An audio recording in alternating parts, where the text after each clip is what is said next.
And welcome back to New Realities. I'm Alan Steinfeld, and we have a very exciting show today with my good friend, Prasad, Paul Duffy. Thanks, Paul, for being here. And Paul, if you were looking at that front cover, there is his book, You Are Love. So yes, we're finally getting this to happen, Paul. It's so good. Tell me about this book. And first, tell me where you got that beautiful cover photo from. I'll point it up again. Well, thank you so much for having me on the show again. Yes. The cover photo is from, well, first of all, it's a lotus, and you know the lotus symbolizes enlightenment. But the cover photo, I personally took it in Central Park in the fountain where the angel is by the boat. That's funny. That is because it looks like it could be India. It looks like it could be many places. My heart will always be in New York City. It's the first city I fell in love with when I was a young man in the 80s. That's when you and I met. It was a great time to be in New York. And I want to say a special prayer for New York, that it has its comeback, that it makes its comeback soon. And I'm going to do, you know, I direct plays, as you also know. I'm a playwright, and last summer I did Revolutionary, the musical, which you came to a couple times. And you wrote a play about evolution of consciousness. Thank you for that. Yes. So yes. And actually, some of the things that were depicted in the play have come true during the coronavirus. Story. You're right. I was thinking about that as this all was unfolding. You know, the kind of segregation of society, I mean, not going outside, the restrictions. Yes, you have that in your play. Yes. But in the end, the final act, I didn't know how to end it. And what came was enlightenment to what the characters call 5D consciousness. And the unity, I call it unity consciousness, which is the oneness. And it's expressed through telepathy. Maybe these kind of Zoom chats and Instagram live, because we'll have a consciousness. Exactly. But I'm really, yes, I was going to say I'm really excited about your new book because I know. The musical kind of depicts it with songs, and it touches people's heart. But the book is the steps of how to reach that higher consciousness, how to realize it, that we already are it. And I channeled it in 2.5 weeks in Thailand a year ago.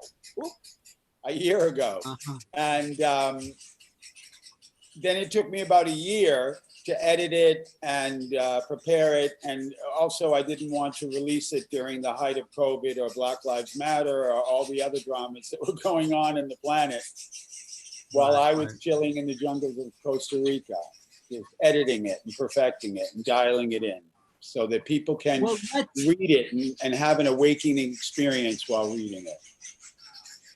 Great. So that's the purpose of the book, to go through this and to have a transmission of energy. But let's outline some of the steps that you talk about in this book. I'll show it again. Oh, you know, it's really inspired. Oh, we have a bird singing with us. It's inspired for all of those people who are in single life, you know, who aren't in a couple. You and I are in that category, unless something's changed since I've seen you last. Let me check on that. But, you know, a lot of people have a judgment of single life. They feel they're a failure if they haven't fallen in love. They're looking for love outside of themselves, and they're suffering. And I've seen that. Or they stay in a bad relationship because they are afraid to be alone. So I dedicated this book to... even if you're in a relationship, you may still be looking for love, which happens, you know, because unfortunately. your partner hasn't found it in themselves, so they don't know how to share it with you either. And so it's a journey of self-love. It's a journey to awaken. The first third of the book is a journey to to transcend the shame that our minds were programmed with, that we're not good enough, and to learn to appreciate, accept, and love ourselves exactly as we are. And that's And self-love. how do And we that's do the that? first step to any love affair. How do we accept, or what is the process of healing the unloved self and accepting it? Well, the first chapter is called Love is a Mystery. And it says very clearly right away that love is not of the mind. Love is beyond the mind. So as the book progresses, love is not really being talked about as an emotion or a sentiment or a feeling you have for your lover or your children. It is more a state of energy, like you said, a transmission. And the transmission is of who we all are. And I'm calling it love in the first half of the book. So people are looking for love. They realize I am love. And then what is love? Right. And so we explore the second half of the book is what is love? And again, to answer your question, meditation is one of the steps that I encourage the reader to cultivate, if they haven't already, as a doorway to the heart, from the mind to the heart. Meditation and self-inquiry, which is the questioning, who am I? And letting the I thought fall back into emptiness. Those are the two techniques, Alan, that I help the reader use to remember who we are as love. Well, I just want to go back to something you said just a little bit ago. It's like we are programmed in this society to find the ideal partner and keep searching. And you're right, we don't feel like we really are legitimate unless we've found, you know, some relationship to show, look, I'm a real person I can love. And I've often, I've had that problem understanding myself about that. And when I've been in a relationship, it's like somehow I feel like more recognized in society. I mean, whether that was a good or bad relationship, most of them were pretty good. But it's like, oh yeah, now I fit into what everyone else expects. And that's like, it's like a deep brainwashing. It's a deep conditioning in our culture of and So glad you what see was it. That's what we're really covering in the first third of the book. I do hope you read it too when you get a copy, because it's really for us. It's for people who don't fit in to the mold. And we felt shamed for not doing it. So it can be artists, bohemians, gay people, transgender, people of color, women, anyone who felt disenfranchised in the majority community they were in. That's where the shame comes from, the unworthiness. And a lot of us are independent and we don't. I've known you a long time. If you were supposed to have a wife and married in a house in Jersey, it would have happened. That wasn't your path. well, I still think that's possible though. Not the Jersey part though. Not the house in Jersey. Anything's possible, but like I point out in my book, to not define our happiness with it, as you just reiterated, that our happiness isn't tied up with it. And one of the next steps after meditation, or it's really part of the whole meditative process, is one of the chapters is called Embracing Your Solitude. And during COVID lockdown, some people were forced into that kind of retreat setting. And spent a lot of time alone. But it's very healthy to be able to embrace your solitude, love your own company, and not be seeking to be completed outside of yourself by a partner. Doesn't mean you can't have a partner, but if you're looking for them to complete you, that's setting yourself up for, suffering. So that's really what I explore in the first third of the book. Go ahead. No, I mean, it's true. I just spent 3 months in this little apartment that you know pretty well when, well, you know, when this whole thing was coming down. And I really started to enjoy myself for the first time. I like the food I cook. I like the things I think about. I like what I read. I didn't really feel lonely because I was busy Zooming a lot, but I just felt like, wow, this, I'm dropping into something here that felt good and different. Because yeah, I was always looking to go to the next gathering, and you know, New York is just full of that, and there was nothing to do, no place to go. I had to be with myself, and I finally got that this is not so bad. This is actually fun. So I can really be myself with myself, if that That is makes sense. awesome. That's exactly it. And I don't know if I had released the book during the COVID, it might have helped some people, but I think people found their way just like you did. And now we're ripe for something more. The whole future has been turned on its head. We don't know what the future will bring because the past has been, halted. But as you've been promoting for 30 years, new realities. We are ushering in a new reality. You and I, and many of us who have embraced the situation we're going through globally and have learned to work with it and not come from fear, but to come from love and to come from trust and grace in our lives and in these challenges. And this is what's happened for me living here in Costa Rica, spending time alone and surrendering to what is and letting go of fear. And that's the second part, important part of the book, is to realize we're not our body, we're not our minds, we're not our egos. Those are just manifestations of our expression. Our personality is just an expression of who we are, but it's not who we are. And so when we begin to realize who we're not, that opens the space to realize who we are as love. And I then, just No, I was just yeah, going to tell you there's on the chat. It says my husband was alone for many years, and he sees a totally different being single than being a couple. He says he gets treated totally differently when he's single. For me, I was always in relationships. Sometimes I wish I had a chance to be on my own, but only for 2 years. Otherwise, I've always been in relationship. It's true. People have always been in relationship also never get the benefit of knowing who they are. So the other side of it is true so this, too. I hope you write a review for the book because you really get it. Because Yeah. here's the situation. We've been programmed, like you said, to, for copulation and procreation and population. So, and romance has so much drama to it. I know my ego suffered in my 20s in New York, looking for love in all the wrong places.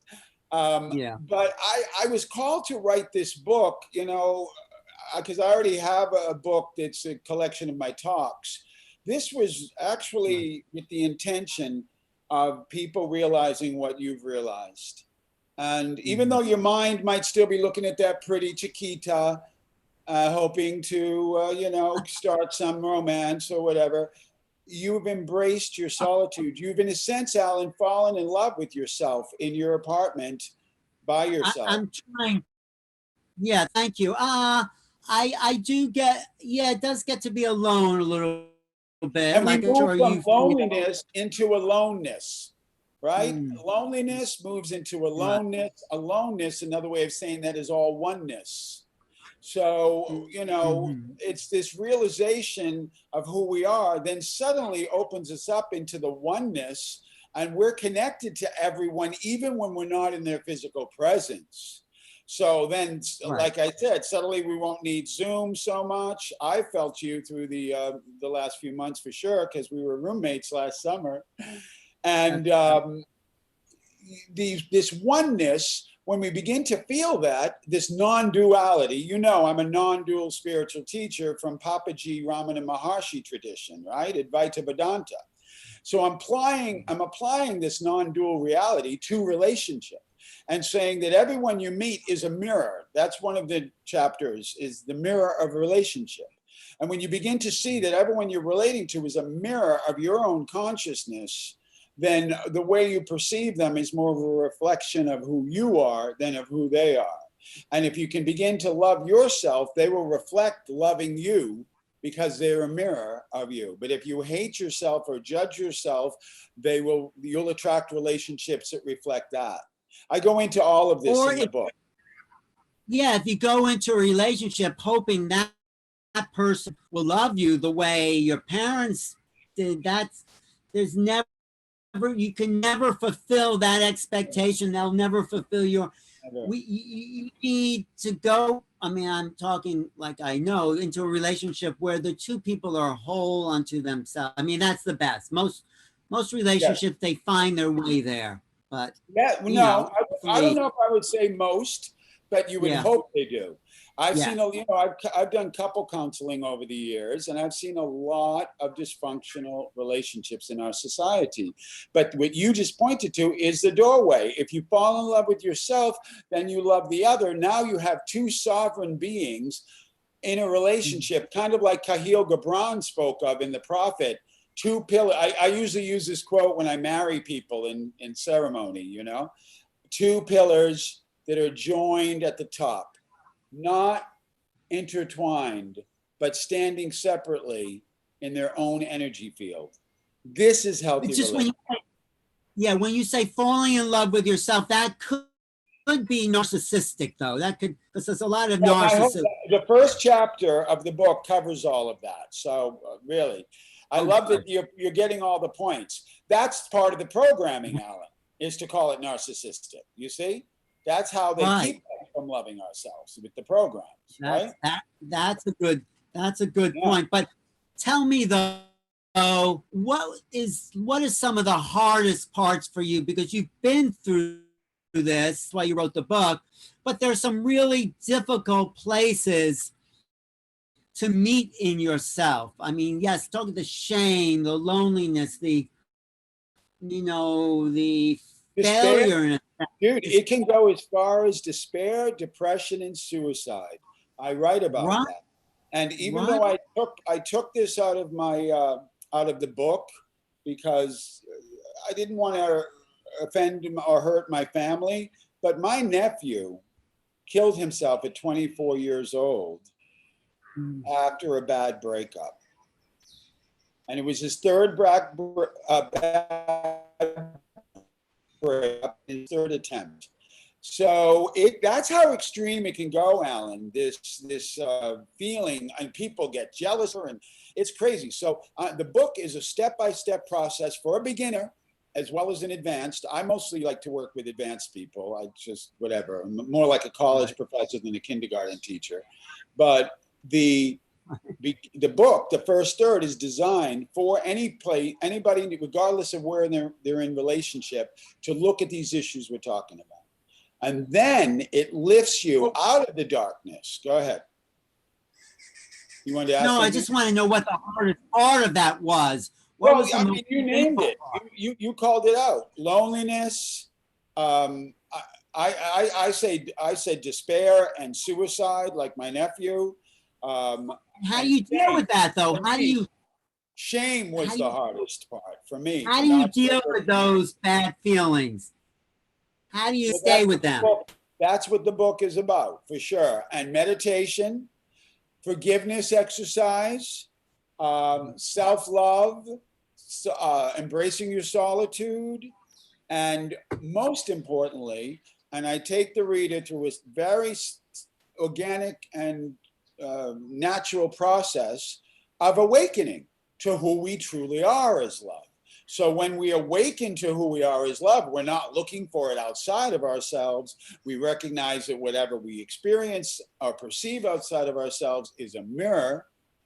And I know in my case, I love everyone I meet. I know everyone's my own self.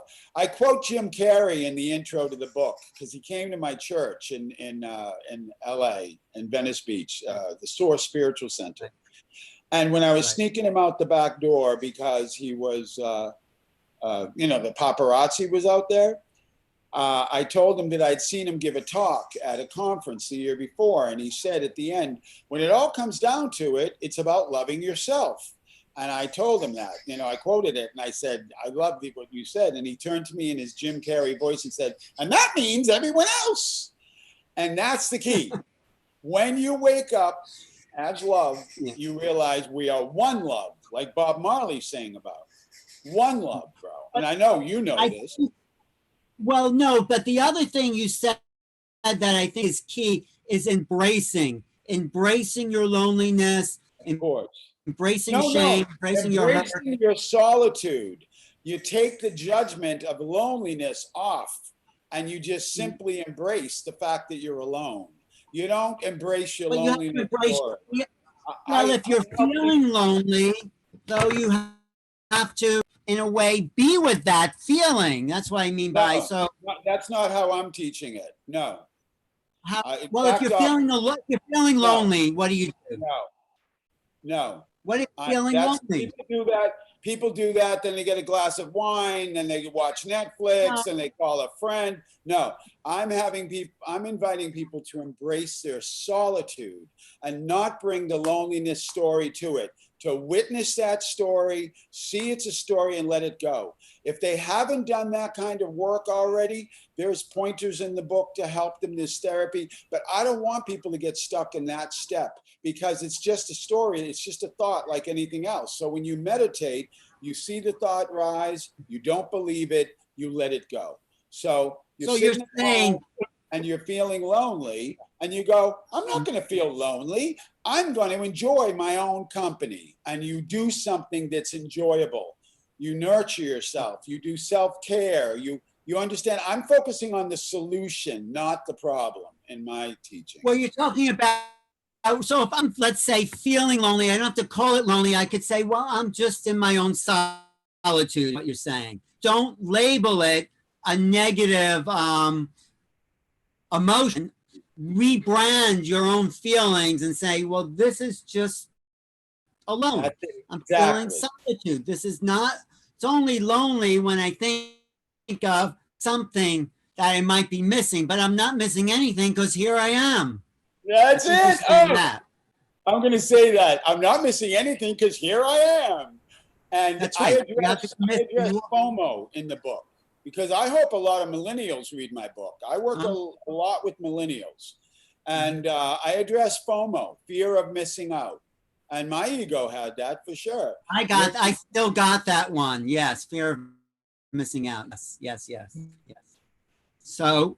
Well, you and I are very social creatures because of our communities. Yes. And we go to conferences, concerts, and meditation groups. And I share satsang for many people. And so we're used to group gatherings. So I think it's been very healthy for people like us to be alone. I spent the first 3 weeks of the pandemic in Costa Rica in a house by the beach by myself with no internet.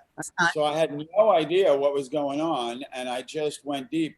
And then I'll tell you something else that happened. About a month later, I had some of my teeth extracted, some broken teeth in the back as part of the replacement process, and I was given a lot of Novocaine, and I was resting for about 3 days afterwards, fasting so I wouldn't chew on the teeth, and I went for a swim in the local beach, and the local beach has riptides, but I never had a problem before, but I went in there.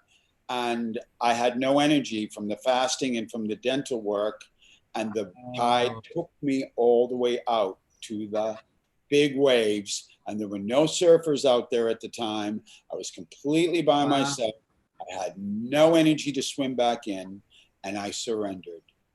I thought, this is my time. I'm going to go. And I was at peace with it. And then something inside of me rose and yelled, help, help me, which I never really screamed that out loud in my life, And finally, some guy and his daughter was at the beach, and they heard me. And about 10 minutes later, 2 surfers came out and rescued Prasad. And after that, there was a kind of new wave, Alan, that I'm different even since I saw you last summer. There's a Right. deep peace and I yet feel that. purpose. I feel that in you. I do feel that. I feel there's been a huge shift in your personality, and yeah, that's great. So Well, now peace and purpose. What is my purpose? I'm not attached. I'm not attached to the book. You know, I don't need to make a living off the book. It's just I'm putting it out there to help serve my brothers and sisters to come to the realization that I've come to, that you're coming to, that we are enough alone. We don't have to, especially older people who lose their partners, you know. The book is for them too, to embrace their life instead of mourning and grieving for the rest of their life because their partner ascended before they did, you know. I should give this to my mother. She just lost her partner, not my father, That's but her what it's partner. for. You And know she who said it's she's never for? been All of us who are awake. alone her whole life. And she said this is the thing she hated the most is being alone, because she's never been alone her whole life. She was married to my father for 50 years and someone else for 20 years. And this is the time where she has to face herself. Especially And before she drops her body and ascends, you know. I think it's she has wonderful. to learn I'd to be love herself. honored if she read the She has, book, because it's for her. It's yeah, for all of us who have lost someone. It's for those who are thinking about death and fearing death. I write about death in the book, although my next book that I've started working on is about the illusion of death. Because when people realize there is no death, it will help them be fearless for all of the changes that are happening on the planet, you know, even around COVID. So, but coming back to this book, is that it does talk about when we're not our body, we're not our mind, we are eternal. Just like Prasad was not afraid to die because I know I'm my body. But my body and my mind, in a way, are the ones who screamed, or maybe God, love screamed through the body. I don't know. I was just fucking, I was just ready to, you know what I mean? I was at the end. And so, right. But that was a rebirth for you. I it was see a that rebirth. rebirth, bro. And I think And COVID it's not, can be a rebirth for all of us. Let's put that out into the energy field. You and that's I. what I've been COVID is a saying. rebirth for us. It's a restructuring society. It It's is. what could be possible. And Yes. also the fact that you asked for help, because, you know, in the water there, because, you know, it's part of the ego says we don't need help. And, you know, of course, we all need help. I mean, you're offering this book as help. So, yeah, that's okay. It's for help from the universe if that's Exactly. what's needed. And we are the universe. So that's what the second half of the book is for people, especially advanced seekers, advanced practitioners, people at our level. It is sharing truth that who we are as consciousness, how consciousness creates our lives, how consciousness is connected, how we are eternal, how there is no death.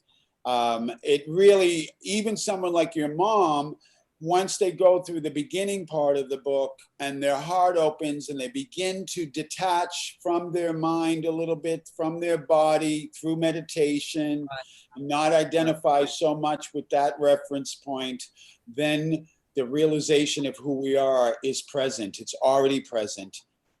And another word for love is God. So ultimately, it's God realization, this journey of you are love, that the reader will go on. Somebody said to me once, love is not an emotion. Love is the essence of who we are. It's what's beyond all those emotions. When you get That's to the it. core, it's love. It's love. But we have a hard time within the personality ego because we want so much because of our conditioning and what you're really talking about is getting over our conditioning and Exactly. The first third of the book is all about transcending our conditioning. Exactly, Alan. Right, and right. it's going to stay on the website. Is the website going to be posted on the YouTube page? Yes. What is the website so I can post Prasad it on? Paul Duffy. My name, prasadpaulduffy.com. And I'm Uh-huh. on Facebook and Instagram too, if anyone wants to reach me. But we have a brand new website that my Okay. friend Barrett just finished, Uh-huh. Prasad Paul Duffy. Right. And they can order Dot this com. book there? PrasadPaulDuffy.com. Yeah. Okay, I'll put that on YouTube, but can you order this book on the website? Yes, on the website or directly on Amazon, and you get your free Amazon Prime delivery. It's a Right. Kindle, immediately Kindle, or about a week uh, to get it as a paperback. Right. So I'm really happy you put so much creative energy because you've always been a teacher and a communicator, and now this is going more global, right? And Yes, exactly. And I had a year, and during the second, just basically last month, I did a great editing on it, and I cut out all of the themes that were not directly part of what we've been speaking of. You are love, and some of them ended up as blogs on my website. People can check out, like heart-centered technology, because I'm speaking about what's happening with technology that could lead to the singularity, from automation and artificial intelligence. This is real stuff that's happening on our planet that is not sci-fi and that has nothing to do with COVID or Black Lives Matter. If anything, it has something to do with 5G wireless, but we won't get into that right now because I'm not an expert on wait, that. wait, go into more specifics. What has nothing to Well, do with I'm that? What are you talking saying? about just how technology is taking over our lives. So that's I have a blog called Heart Centered Technology, and another one that also talks about technology called the Propaganda Program. And so these are different than the book. They are my kind of contribution to the conversation that we're having about what's happening in the world. And what people aren't even paying attention to, but my play dealt with it, you saw it, is the automation that's going to put people out of work. Like, it won't be just for a shutdown, a global shutdown for a virus. It'll be because there are no more needs for humans to do those jobs, because robots and automation will do them. And then But you know artificial what? intelligence. I think that's because there's no need for people to do mindless work.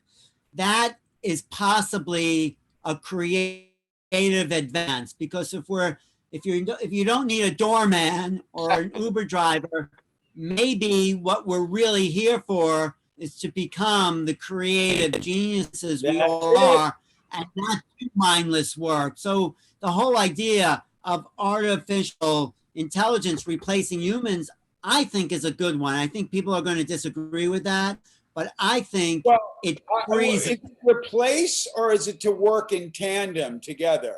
This is what the attitude that you shared is a very healthy attitude that I admire. Yeah, It's saying that we can work in tandem, but when you displace those humans, you still have to pay them or feed them or house them, even if they don't have a you job. do. But it frees the human up to be creative and to pursue enlightenment and service to others and art, to create art and beauty.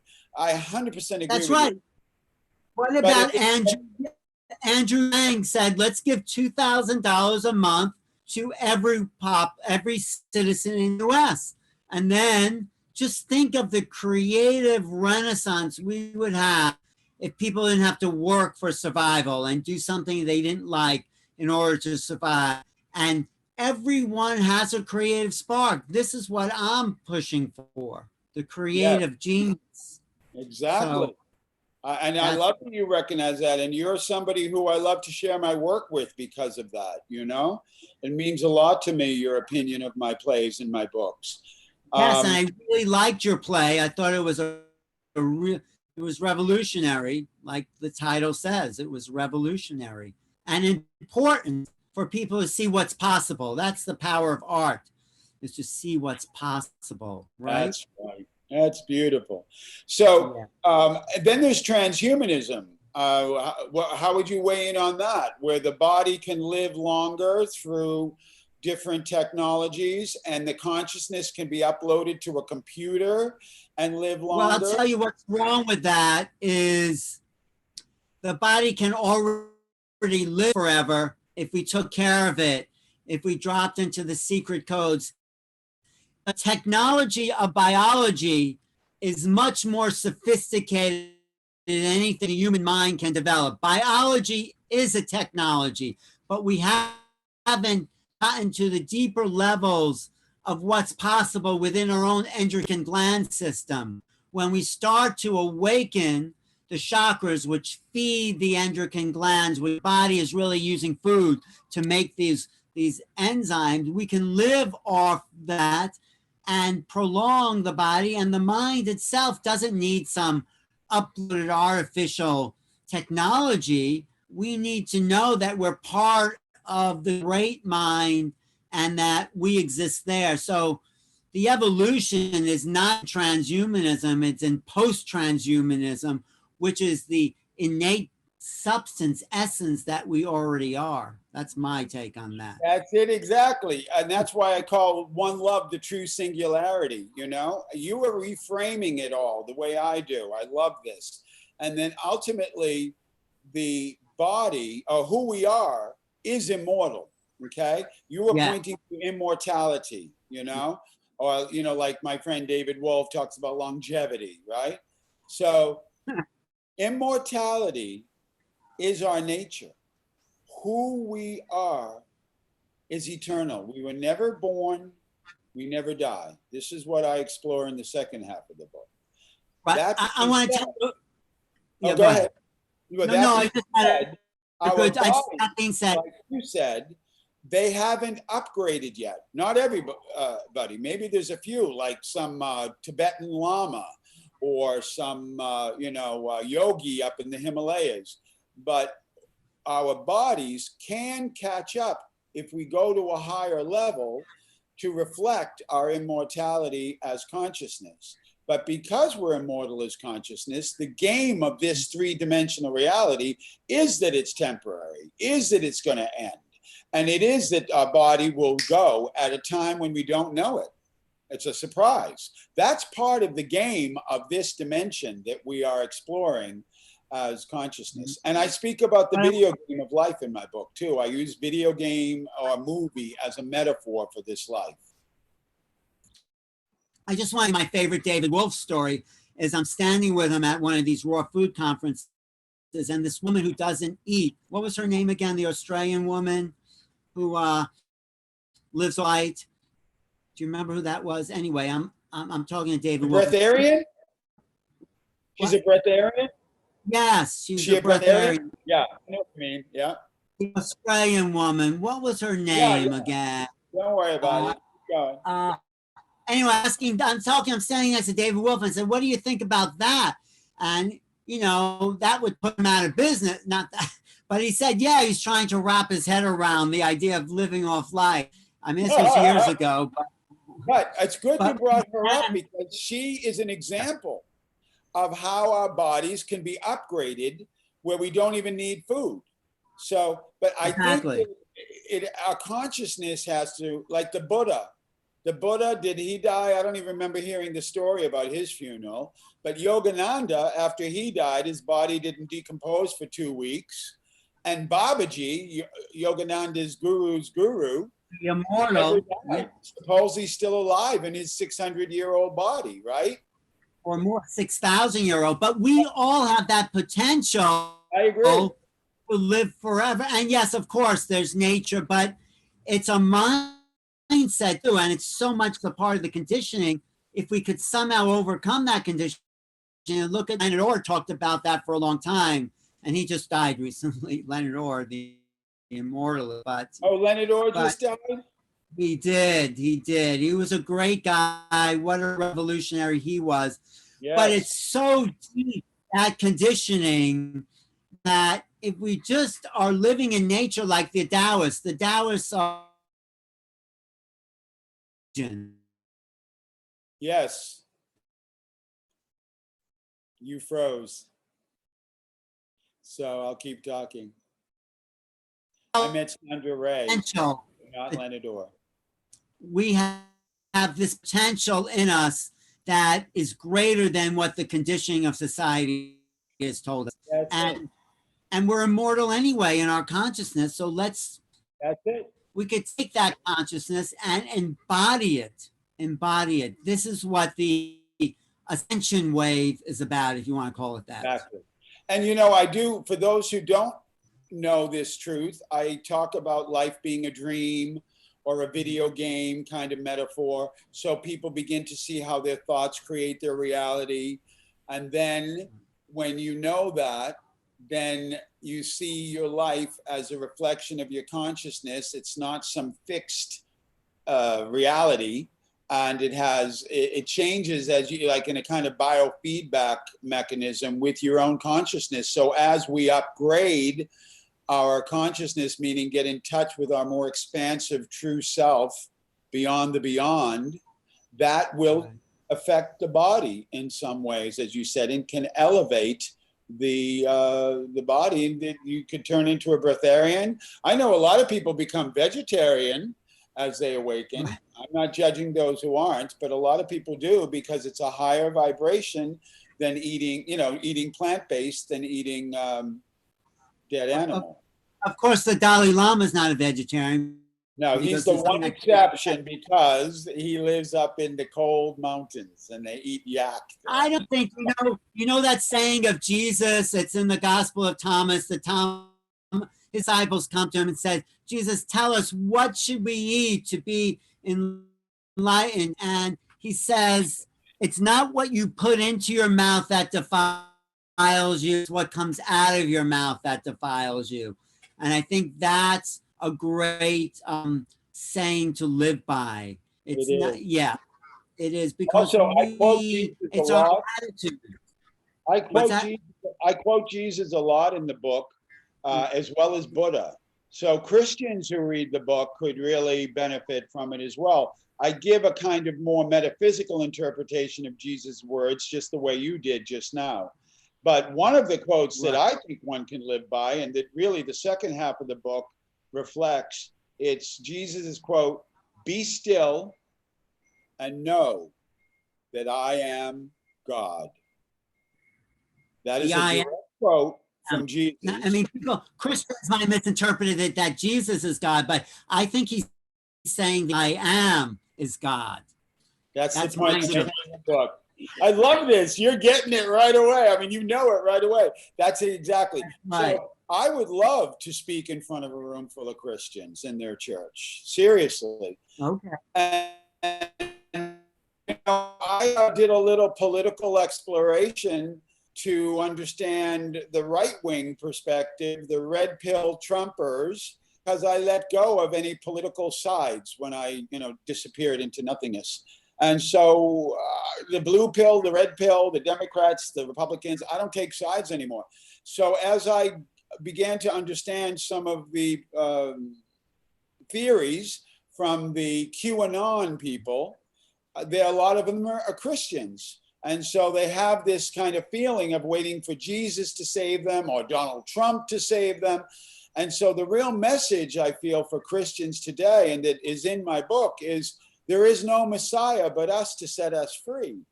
Don't look outside yourself for love. Don't look outside yourself to be saved. Don't look outside yourself to be made happy. That all comes from within. And when we keep our attention on the self, everything reflects back. Just the way you are totally grokking and expressing the book without even having read it. You're like getting it almost verbatim, Alan. Well, and we've had discussions before we've disagreed. We've disagreed and we've had two different opinions. But today we're in this oneness and it's beautiful. And that's been my experience lately, is that everyone I meet is pretty enlightened. And that's my world. That's the world I'm creating. And so we're all enlightened together. We're helping each other, lifting each other up. We're not competing. We're not killing each other. We are serving each other. That's the world Prasad is creating. If you want to join, people. No, we should wrap up because I have another. No, that's the wrap up. No, I found your website. Let me see if it's, yeah, I'm gonna, your website. Is that it? No, that's the book cover. Let me just see if I can find the website because I want everyone to order this book. And www.prasadsatsang. I mean, that's the other one. This is www.prasadpaulduffy.com. I thought I had, let me see if I can prasadpaulduffy.com. pull It's that up basically my again. name. Basically your name here, Paul. Let me try it. Okay. Let me, and Prasad is your spiritual name, right? That Papaji gave me 25 years ago. Here it is. This is the web. Do you see that? You see that? You see that on your screen there? Yes, I see the website now. Yes, beautiful. Up at the top, Prasad, Yes. Prasa. And I want to give thanks to my guru, Papaji, who told me to call off the search because we are already that which we seek. And that's the spirit from which I wrote this book, is stop looking for love outside of yourself in all the wrong places. You are already that which you seek. You are love. Get that. You are love, awakening to your true self. Prasad, Paul Duffy, my good friend, former roommate, and come back to New York. We're I here. will. Next summer, my new play that I wrote called Strokes of Genius about the abstract expressionists in the 50s Greenwich Village. It got accepted into a theater festival, but it got canceled because of COVID. So next summer, there's a good chance I'll be doing a production of it there. But we are living in an uncertain future, everyone. Embrace that. There is no future, there's only now.